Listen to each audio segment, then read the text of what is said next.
And so my first question, yoo-hoo, woohoo, is always, um, I actually want to, I would love to show some of those images that Kaya is drawing. So maybe we can put some of those in the chat if possible. Please. Yeah, sure. Why not? We can see if we can do that. Or we can post them as notes. I think we could also post them as notes, which would be wonderful. So I think I might do that because that might be more effective. My Ludditeness might not have capacity for all of the things. Um, so living and learning. So, Margaret, talk to me about sanctuary and what sanctuary means to you. And yeah, because right now there's some fucked up shit. And and there Yeah, always right. is, right? There always is, right? But I'm just curious about sanctuary now. Like, what is sanctuary now, and what does that mean to you? Now or just in general? Because when I think of sanctuary, really, I think about safety, security, our Mhm. basic needs. Okay. When we look at Mhm. Maslow's hierarchy of needs, okay? If we don't fulfill our basic needs, how can we get to our higher level needs? We cannot. Yeah. Okay. So that means need to feel safe within our environment. Mm. Okay. Sanctuary, that's where we go to feel whole, that we feel Yeah. this belongingness, okay? And is spiritual.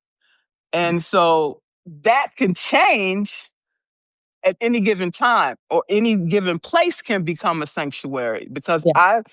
I spent time in Israel and I spent time in Mhm. Iraq. Okay. And so the sanctuary starts from Yeah. within ourselves. Okay.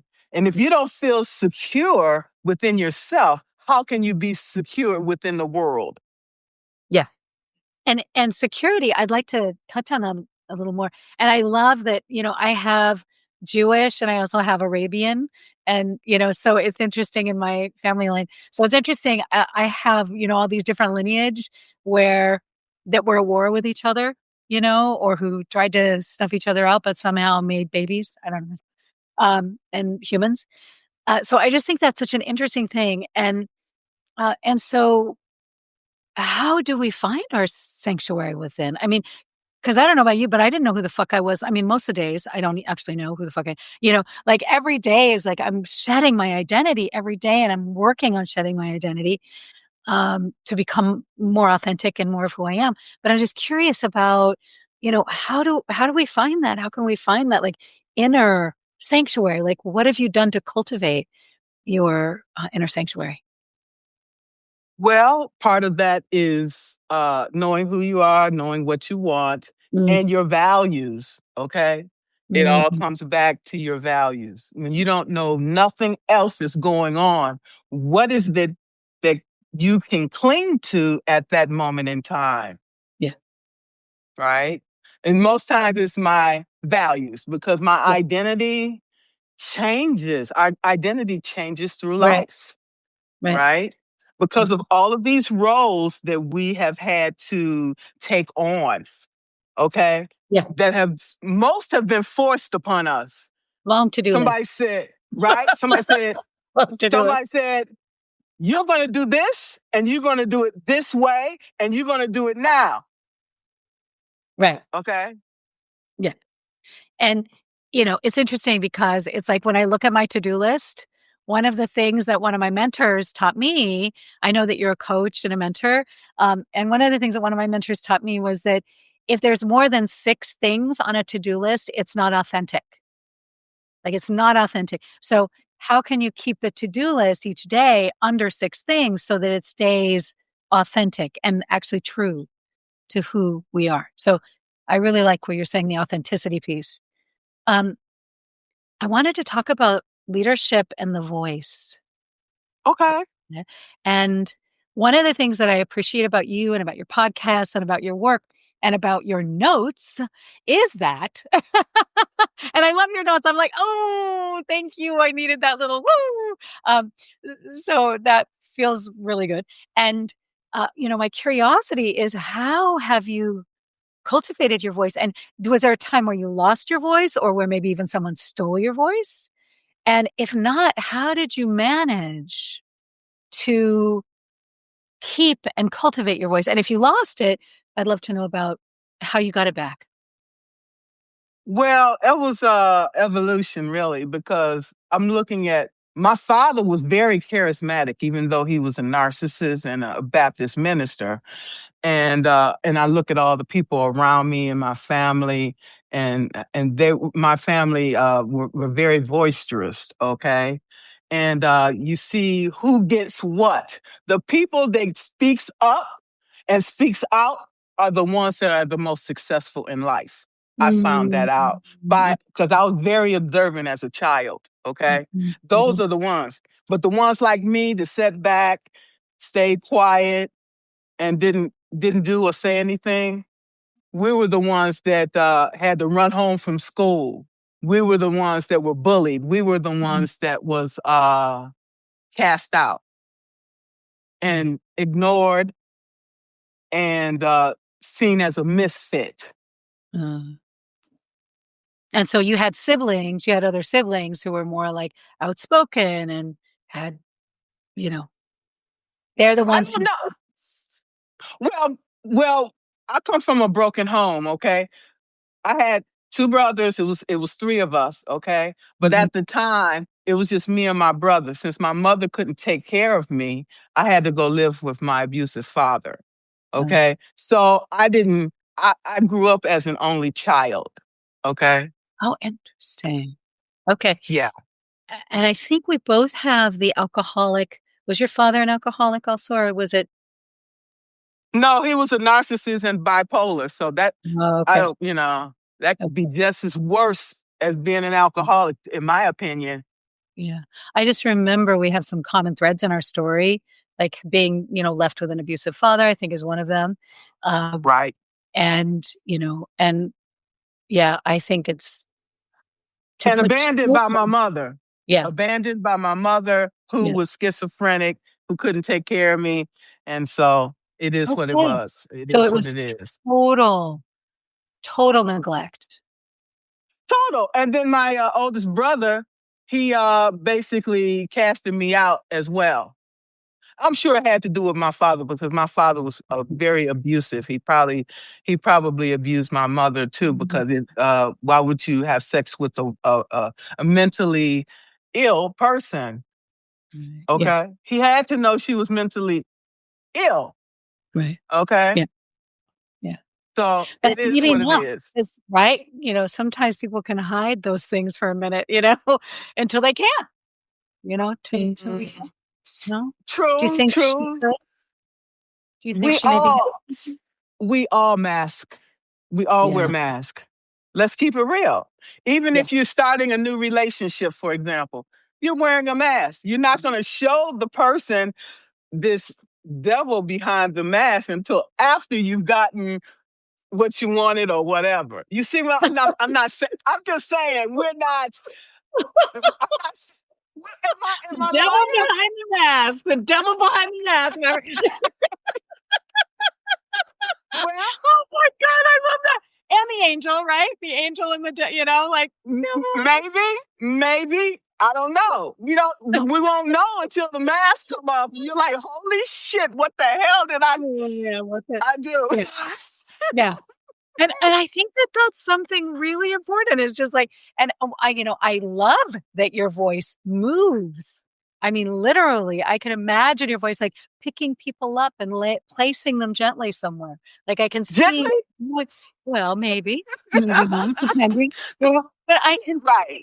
it's just like right. And I think that because I experience such tenderness with you. Well, Like thank you. I appreciate that. yeah, and there's a power. Like you're fucking powerful, but there's also a tenderness. And I think that that is and a like I don't know. I know that it's just my perception and experience, but I really see the voice as medicine. And sometimes, of course, we need a voice that is like, wake the fuck up. And other times we need a voice that is like, okay, I need to share something with you that's hard to say. Now, I also know that you were in the military and that and that you're a leader in your life at this time and you do leadership work and training and mentoring. So I'm just curious about like how can we cultivate a voice to help or assist in some way people towards what is good? I'm just Honestly, honestly, I'm grounded in my faith Oh, and yeah. spirituality, and the spirit works through me. Yeah. I am the messenger. Yeah. Okay. Yeah. And because of my faith, and because I spent a lot of time alone, and I'm very intuitive, and this is all purposeful for this reason, because other people can take you away from your mission, from what you're supposed to do. Okay. And also your energy. You Mhm. have to mix your energy with the right people, Yeah. because if you're not with, you're going to be out of sync, and it's going to take you away from your higher Yeah. goals. So to bring someone in, you have to have a like-minded individual, and if they're not, then it's not for you or not for them. Mhm. And I've faced that a lot in life, trying to force something to happen that was not supposed to be in the first place. Yeah. Okay. How do you cultivate that kind of faith? Or in some cases, like for an atheist, maybe trust, right? So how would someone be able to cultivate that faith and trust?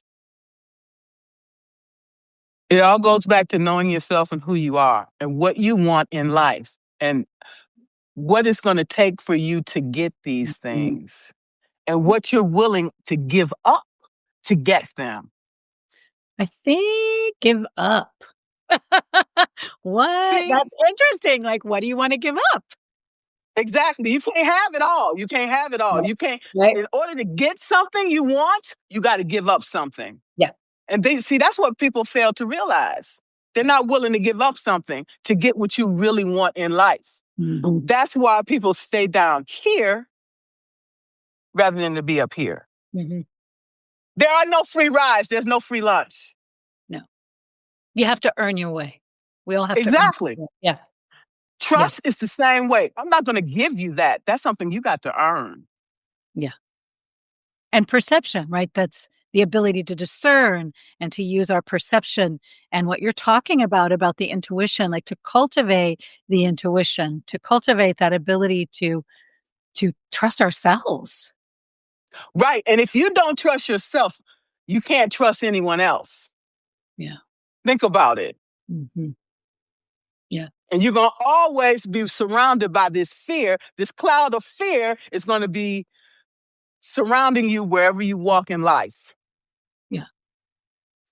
Who are the leaders that you admire the most? Who are leaders in your life, or who are people that you admired and respected and who were like teachers, guardians for you? Rosa Parks, Oh, yeah. Martin Luther King, Malcolm X, Eleanor Roosevelt, you Mm. know. Oh, yeah, I she could was probably, great. Yeah, these are heroes, ultimate heroes. absolutely. The other thing, Margaret, is that, I don't know about you, but I know that like when I was in foster care and when I was like moving through all of these different places and homes and people I didn't know and sleeping in unfamiliar places. And um, I remember that there were like angels that showed up for me in my life that were like, I think they really saved me. You know what I mean? Like, thank God. Thanks all the gods that those people, right? Thank you. And so I'm just wondering about those people, like, my first question, this is two-parter. My first question is how, the first question is, how does who were the angels? And the second one is, how can one cultivate that ability to be a guardian angel? Because I see you that way, so I'm curious about how you learned it.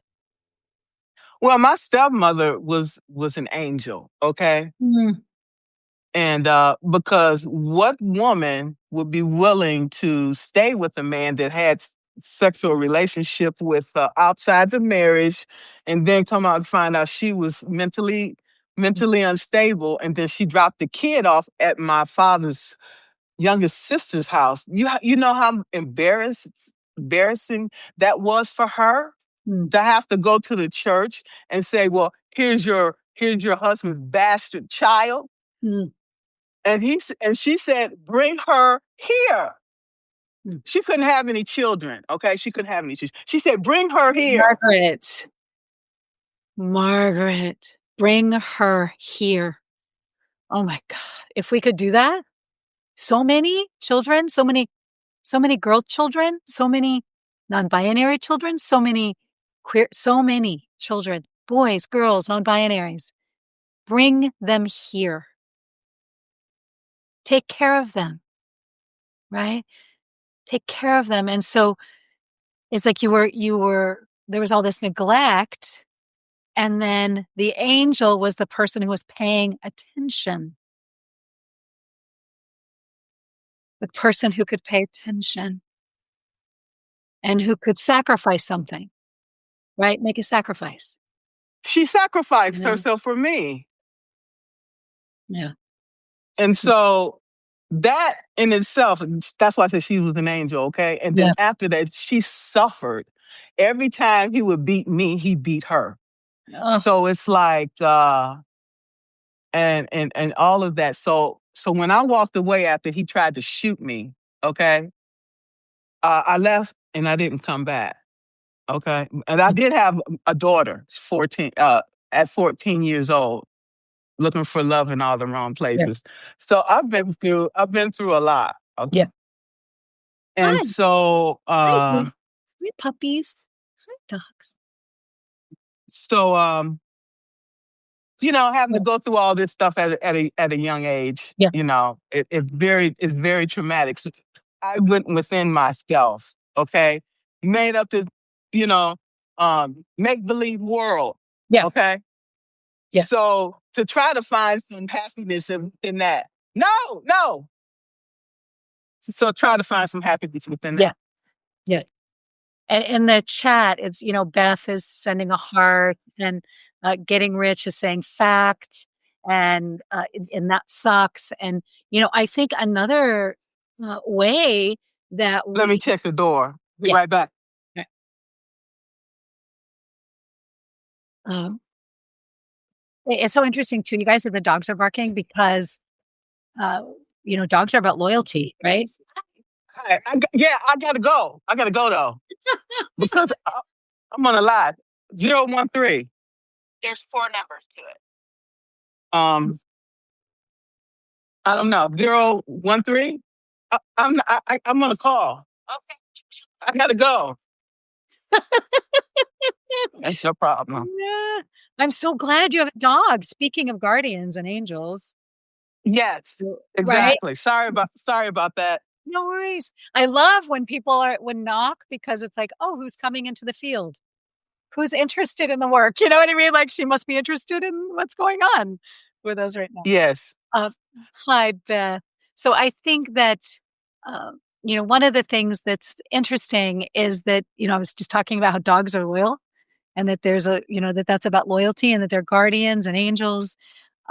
But also, just thinking about, you know, that you've become one of those guardians, right? You become a coach, you become a mentor, so I'm curious about the cultivation of that within yourself. Well, it's because I had such a rough time growing up and grew up in this dysfunctional home, was Mhm. ostracized from my family, and I decided to go out and make it on my own. I didn't have any other choice. Yeah. So, in doing that, when I went to work for the government, I saw myself as that role, but I didn't know it was the guardian. Name is guardian, okay, because of everything I went through, and I, help everybody along my path because it's like paying it forward. You help people along the way, and honestly, that's why I had such a my career went so well for me. Uh, Everything just fell into place, Yeah. basically. Okay, and I was in that leadership role. Some people, it was a lot of people envious and jealous, but in life in general, we experience these things, Mhm. okay? That other people's insecurities is their insecurities. And I just have to stay focused on what I'm doing, my role with the Army. I just loved everything I did with the Army, okay? Oh, I It love just, that so much. I love that. That just like I love that you loved it and that you're I yeah, did. that's I wouldn't have stayed. I wouldn't have stayed 39 years if I didn't. That's the something. Yeah, that's the only enjoyment I got out of my life. Mm, Okay? yeah. And so One That's why I really didn't want to retire because I enjoyed it so much, but they made it so difficult for me to stay because it was horrifying the way they was treating me. oh, And so I had to walk away. yeah. Well, what do you think was the greater purpose of that, Margaret? Or do you think there was one? Yeah, God was pushing me to do something else. And I was resisting it. I refused. I said, I'm not leaving this job until July next year. They would have gave me 40 years of service. It is what it is. I'm still in service. I'm just not working for the You Army. are. Agreed. 110% agreed. Yes. Uh-huh. Uh-huh. Yeah. And because the last 2 years of my career was the most horrible time of my life. Mm, Okay? mm, So I had to make a choice. yeah. Because I couldn't continue to live and be with that job because I had too many people coming for me. Yeah. I don't know if it was 8 people or 10 people. My supervisor, she got all these people together and say, well, okay, what did she do here? What mistake did she do here? What mistake she do here? So they compiled this report against me, okay? Say I made all of these mistakes. I'm working on a $400 million project. Tell me who doesn't make mistakes. Even my supervisor made a mistake. Even the contracting officer made a mistake. Oh, But yeah. did they say anything about their mistakes? No. They just harped on my mistakes, Right. okay? They're trying to get all this information to fire me because I had too much power. And I didn't talk to nobody really, but one or two people in that whole building, but I had all this power, Yeah. okay? Yes, you did. And yes, you did. You do. Yes. So I had to let it go. Like, you guys won. You won. You gotta let it go. Yeah. You gotta let it Yeah, go. it's something killing you, you have to make a choice. I was at the fork in the road. Like Trump said, he said, okay, this is the fork in the road email he sent us. So first time he said, okay, you're going to take the buyout? I'll let you stay here until December 2025. And I like, nothing ever happened like that in the federal government, ever. Right. Nobody I'll make that kind of offer. So I Yeah. said, no, I'm not going to take it. And then they kept treating me like shit, kept poking the bear, kept poking the bear. They wanted me to react so they could have enough information to fire me, say, well, no, she's being insubordinate and this and that and the other. So um they're not gonna ever tell what their side was because they throw a rock and hide their hand. Right.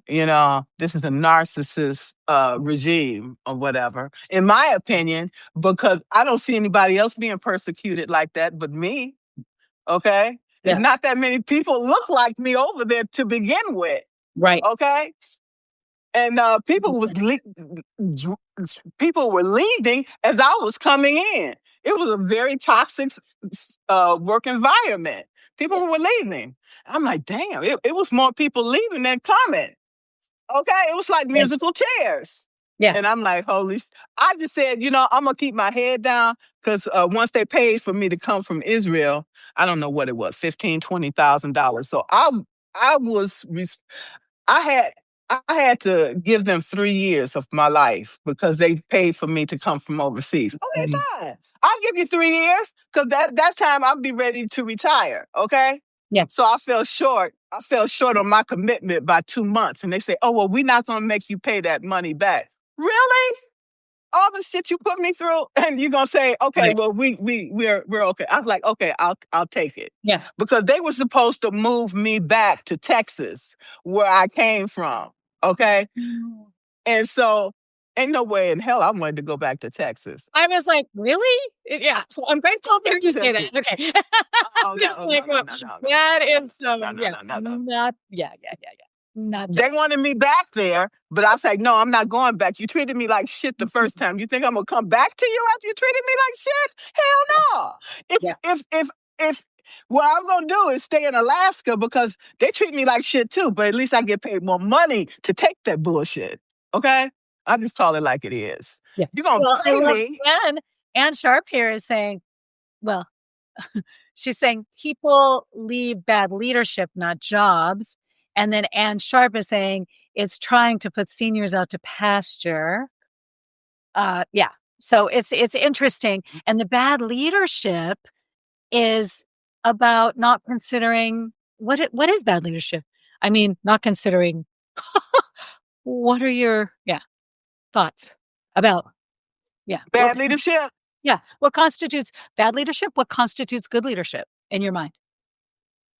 And what you've Well, the seen thing of it, years in the the military. thing of it is, yeah, the thing of it is, I could have went to the colonel, which I did talk to the colonel at first, but I like, you know what, sir, I'm gonna go back and talk to the ones at the bottom because that's really what you're supposed to start. You're supposed to Mhm. start at the bottom and work your way up. If you have a problem, if you can't resolve it at the lowest issue, okay, I'm gonna go to your boss. Yeah. Okay, boom, boom, boom, boom, go all the way Yeah. up to the top until I get the issue resolved. But in the meantime, you steady have getting all this stuff piled on you. You know, oh, Mm. well, you're supposed to be at work at 7 o'clock. We got at the parking lot at 7, but you're not at your desk. So, you got to be very careful when you Es go to loco en la somebody. cabeza, loco. Crazy, crazy. Loco en la cabeza. Sí. Yeah, yeah. Mm. And so if you come for them, you better be prepared. You know what I'm saying? So since I didn't have all that, I just had to stay quiet until I figure out my next move. Okay. Oh, so silence. It's so interesting because we're talking about voice, but now that's the silence was a way that you were able to. Ooh, tell me more about that. Silence is voice, but they just can't detect what it is. Okay. And that is your Oh, advantage. meow meow. Okay, you never let them know you coming. You never let them know nothing. And Yeah. because my supervisor came one day to the desk, and she just came to my desk, and she's like, Margaret, I see you packed. I'm like, yeah, I've moved 8 times. You don't have to hit me upside. I didn't say you had to hit me Oh upside God, the I hope head yeah. to That's know yeah. to know you don't want me here. You've made it perfectly clear the first week I was here that I was not uh wanted. Yet still, you recruited me, and once I got there, then you want to silence me. You want to tie my hands behind my back, which they did, sit me in a corner for 4 months, give me nothing to do, and then you're going to evaluate me and say that I didn't meet the requirements of my job. I Yeah. guess not. If you sit me in a corner and don't give me nothing to do, and then you sabotage me on top of that. Yeah. Okay, I asked you for the information that I needed to do what you wanted me to do, but yet you don't give it to me.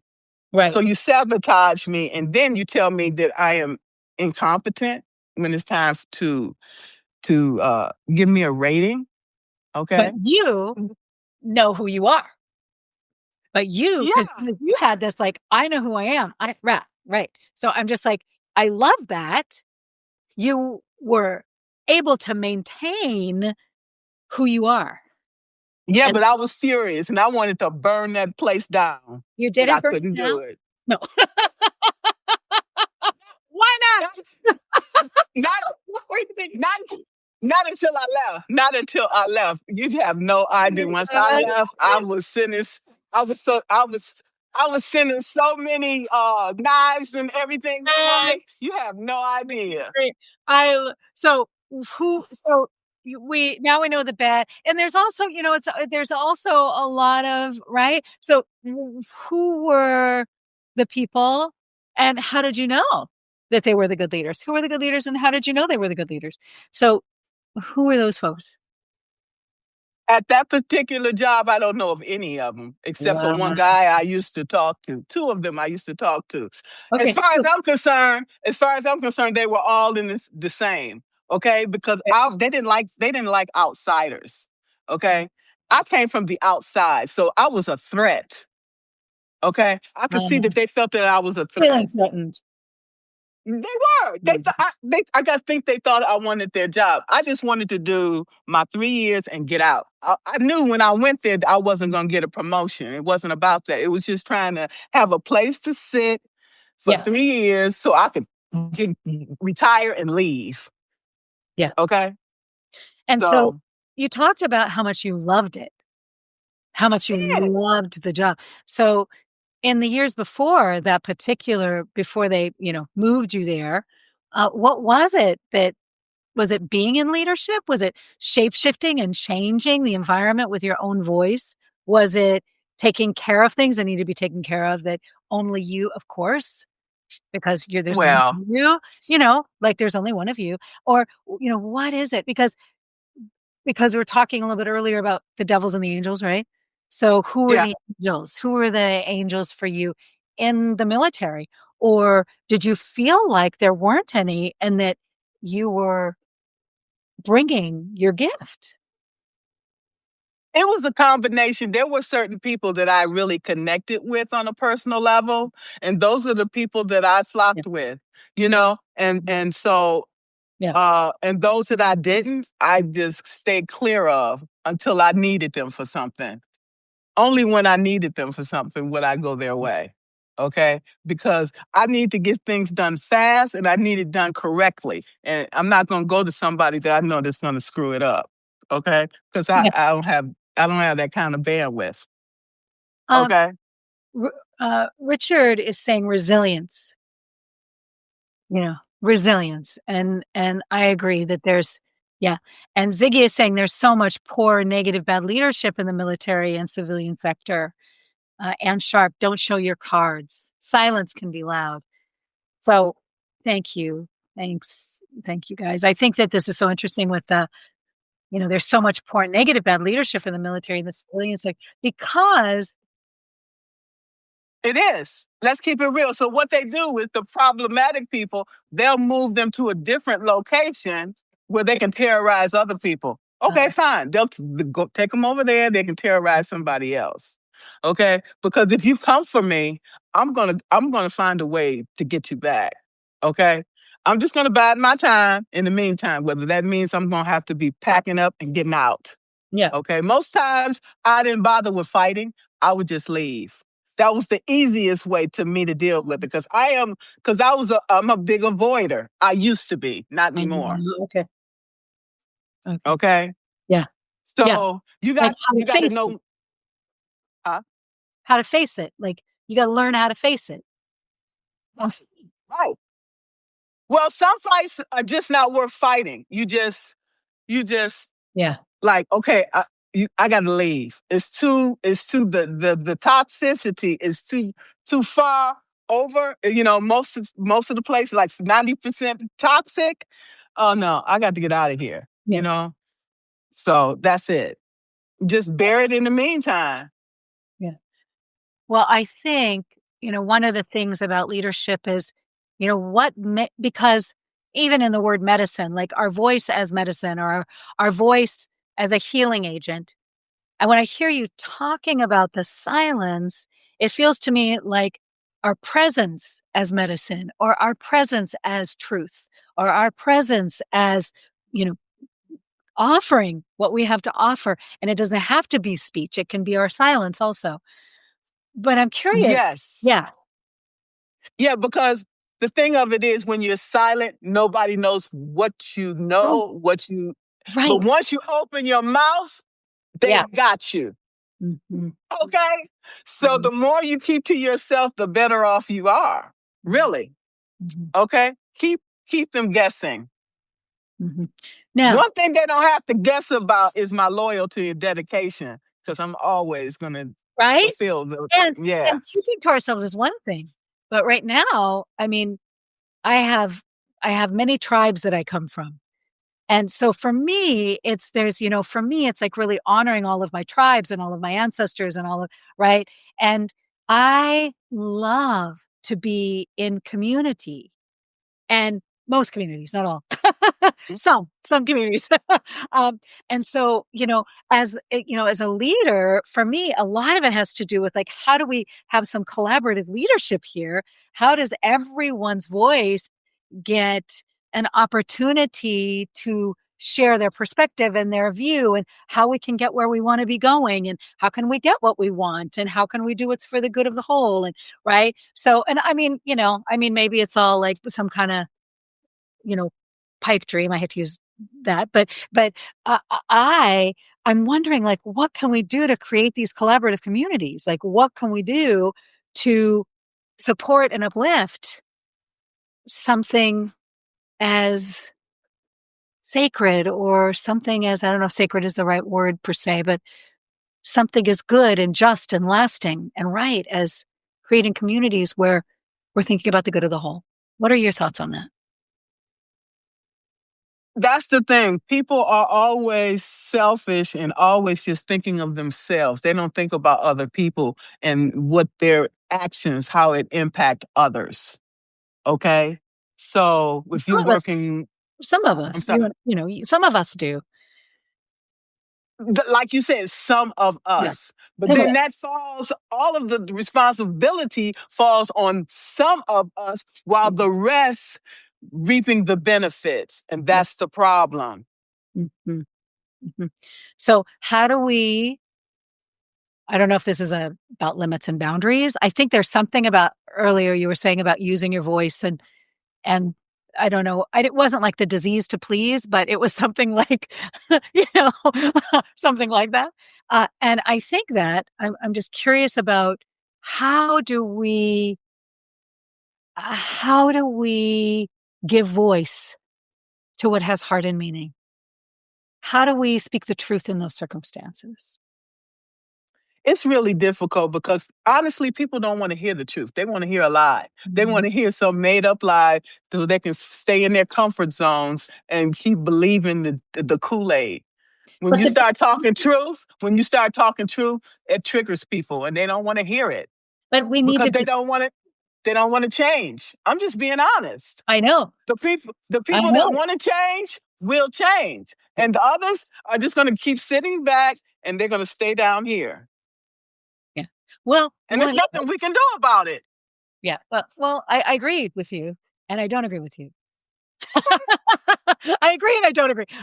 Because you're a change maker, right? Yeah, but Mm. people have to want to change. I can't make That's true. people change that don't That's want to true. change. You know that. That's true. However, I'll tell you just a little tiny story. Little tiny story. I bought a place in Idaho because I'm a survivalist and I think that I should have a place to go when the shit goes down. And I think you should have a backpack and your car and a tent and so that's just kind of the way. And so I have all the things in my car, but I got this little property out in Idaho and it's way the fuck out there. And except I have I had a neighbor on the same road, like this easement that went to my 5 acres through somebody else's acreage and Uh-oh. I could see his barn. And, so he was a trout fisherman and I loved to fish. I was and I love trout and he brought over trout and said hello. And he's also a veteran. And, I'm not a veteran, but my mother is and my father. And so, he's a veteran, and really, Vietnam era and, uh, all kinds of things. So I just would go over and I'd talk with him sometimes. We just hang out and watch, the sunset or the sunrise and just sit in one another's presence. And I remember he would say things like, those goddamn gays. And I'd be like, oh, I'm gay. And he'd be like, oh, those goddamn Native Americans. And I'd be like, oh, I'm Native American. And he'd be like, oh, those so, and he, I mean, very, very far, far, far right. Um, and I was his friend. I was his friend. Wow. And And he I, was okay with all that. Well, check this out. So, and I had some friends that would come up to be on the property and come to help me out with it and have work parties up there. And so we'd all be out there working. And there were a couple times when I wasn't there, but he texted me, and he didn't text me because we weren't texting. Oh, he told me the next time that I went up, he said, oh, there was a male couple there. There was a couple men. They were together. And he said, and I hugged them. I hugged them. Oh, wow. Yeah. Wow. And then, I had a partner, and I was up there with my partner, and I was like, oh, often, right? Often, because, it's very rustic, but, you know, I love that.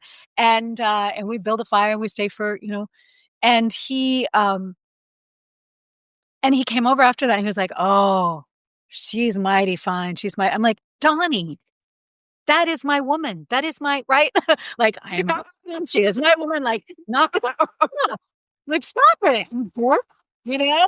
But he was like, oh, okay. So fast forward like 2 or 3 more years, and he came over. He has these quads, one of those quads and he came over on the quad, and I was like, Don, how are you? You want a cup of coffee, a cup of tea, and you want to sit down and watch the deer? And he said, I just came over, Char, to say that you changed me.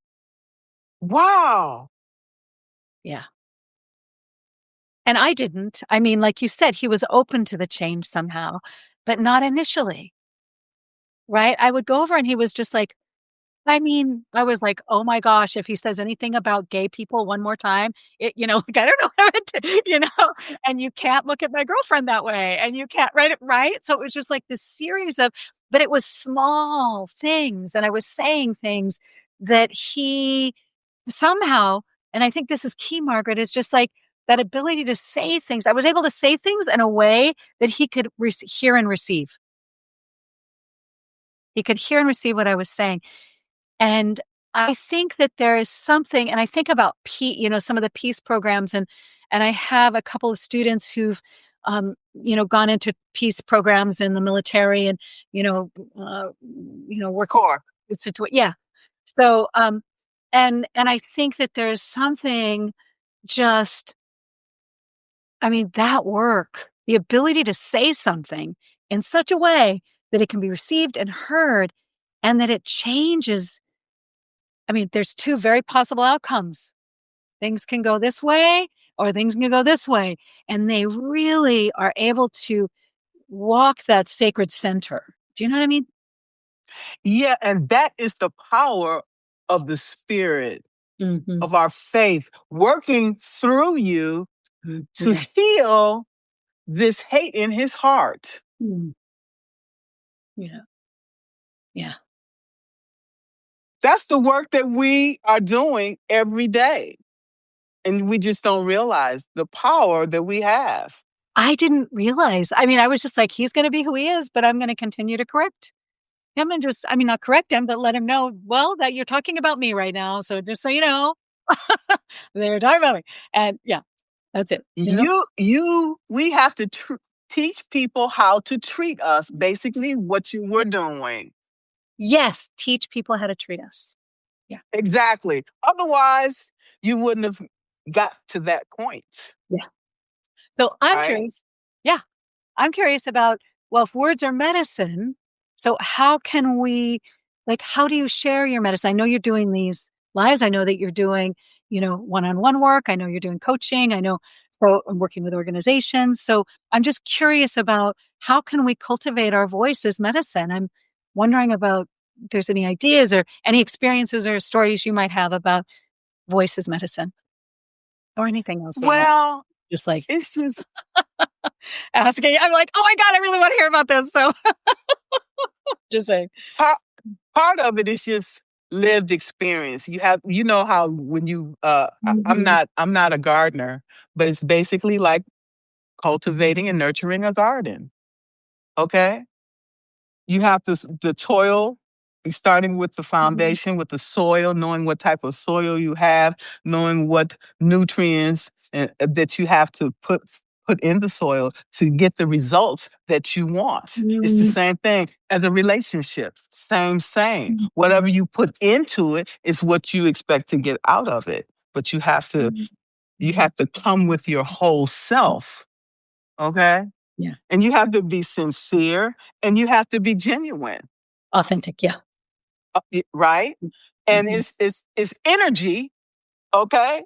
Yeah. And it's something you can feel, okay? Um, so it's a spiritual connection. Yeah. And so I know that in some cultures they would call it, being a tube, right? Being like a tube or being, um, grandfather Black Elk used to call it being a hollow bone, right? So like Okay. right? So there's different being a tube, being a hollow bone, allowing ourselves to be a conduit for something greater, right? That's what Right. we're saying. Yeah. Okay. hmm Mar- hmm hmm Every day, people are coming into our lives. Okay, whether it's a phone call, whether it's a DM, whether it's an email, and and and and we are sending signals to each other constantly, whether we realize that or not. Yeah. I'm curious about any wisdom that you would have for young people who are going into leadership. And what I'm hoping that people will really be called to leadership who really are interested in what's for the greater whole or what will be healing and what will be medicine, good medicine for everyone. Um, but I'm curious about, if you would lend your voice or give your voice to what would be your wisdom for young leaders or aspiring leaders at this time? What resonates with you? What lights you up? What gives you passion? Okay. When Mm, before I decided to even go for an interview with the Army Corps of Engineers, I looked up the organization, see what they did, the mission, the vision, the purpose, interesting. their yeah, and the values, and it lit me up. Really, it resonated with me. That's how you know if you're going to go to a job and you don't feel good about it, then more Yeah. than likely you're not going to like that job and you're not going to want to stay there. Yeah. I told that gentleman, if you Mm, give me this job, I will make it a career, and I did ah, just that. yeah. Because I believed in their mission, I believed in the vision, and I believed in the values, and it was all in alignment with who I am. With your heart, Yes, with your beautiful, everything. beautiful, powerful motherfucking heart. So I Well, think thank you. you know what I'm talking about. So I think So beautiful. basically, Mm, it was a match made in heaven. Okay, yeah. it was. So the job was your angel. The organization was my angel. Oh yeah. The It took me it took me out of the ghetto. It took me out of there because I don't know what would have happened. Maybe I would have ended up with maybe 3 or 4 more kids, and I would not have been the person that I am yeah, today. yeah, Obviously, yes, yeah, that was a calling from God. That was from God for me to yeah. get that job, just like that. Okay. And the mission and the vision. So that is how you knew is that it was the same and that it was congruent. You You had know why? Because it was a higher calling. It was altruism at its best. We are building the infrastructure, okay, for people to improve the quality of people's lives all around the world. Who wouldn't want to be a part of that? When the oh, levees break, they call in the Corps of Engineers. When there's a flood, they call the Corps of Engineers. When they having some stress overseas somewhere, they call the Corps of Engineers. That's what we did. yeah,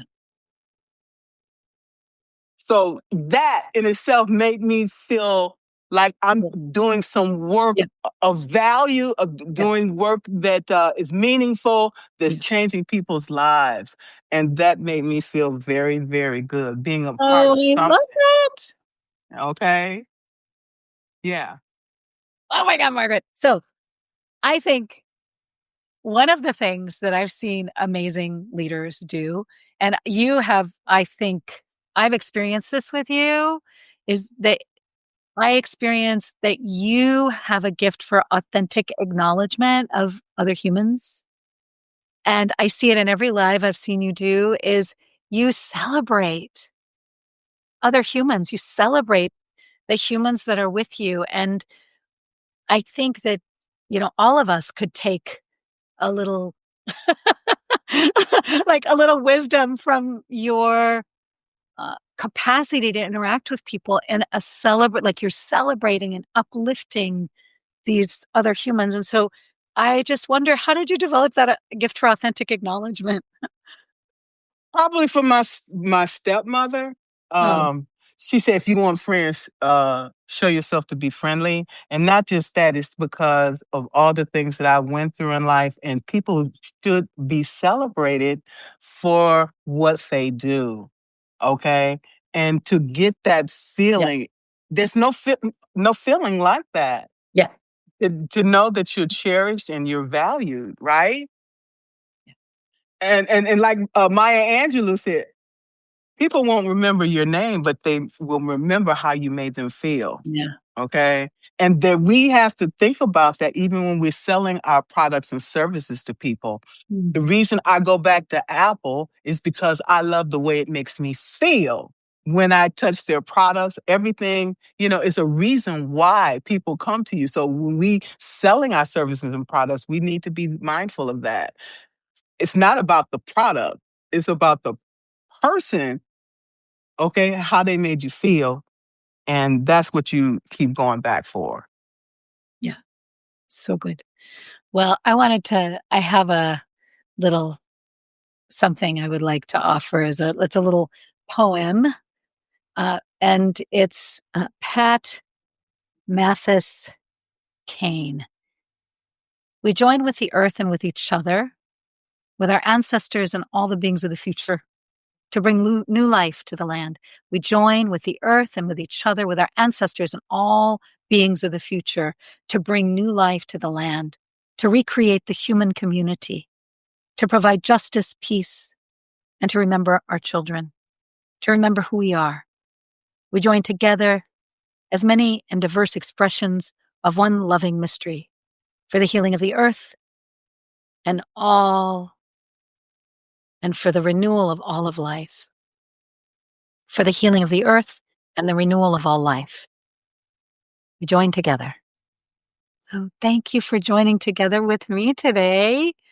Thank Yes, you. And I cherish you, Margaret. And thank you so much for being with me and of for course. talking about things with your great and noble and beautiful heart. And I cherish you and thank you so much. Likewise, thank you so much. You're Thank welcome. You're everyone welcome. here too And as well. we will see you soon. Oh, I did want to say that I did want to show this just quickly. One of my students did drawings of our last live, and since I can't post them in the chat, I just want to show you. And her name is Kaya Chesson, and it's just incredible what she did. And I just want to just show you at least one of these renderings. And I don't know if it's visible on the screen or not. Yes, it's really good. She Yeah, is really good. I Yes, she know. is. And Yeah. this says, so today we're talking about healing through our own actions. And I think we accomplished that today. I think we accomplished that today. Here's the next one. And you're saying healing is not just something that happens to us, it's something we consciously participate in, fully, mentally, spiritually, and emotionally. And so it is a courageous act of showing up for ourselves moment to moment with love, patience, and attention. Every choice we Mm-hmm. make to pause, to breathe, to forgive and rise. This is all you becomes a vote for our wholeness. I say one thing, fuck yes. Yeah, you're fucking genius. Okay. So here, and I'll show you this one too here. Wow. Wow. Okay. Wow. Beautiful. And so I just want to thank Kaya. And I'm just curious. I don't know what she wants to do with it, but I know you and I will be in a conversation about what that is. but body, mind, and spirit. Thank you, Margaret. I cherish you. I cherish you too, and that was one of the most profound interviews of all. I wanted to tell you that. Oh, thank you. Thank you And for yeah. yeah. And the good thing is sometimes I go back and look at some of these videos when I'm feeling down or whatever to pick up my spirits. Thank you. Mhm. You're so welcome and thank you. And I look forward to our next conversation. Me too. Thank you so much. All right. Bye, Bye-bye. everyone. Bye. Bye-bye. Thank Bye. you. Bye. Thank you. Mm.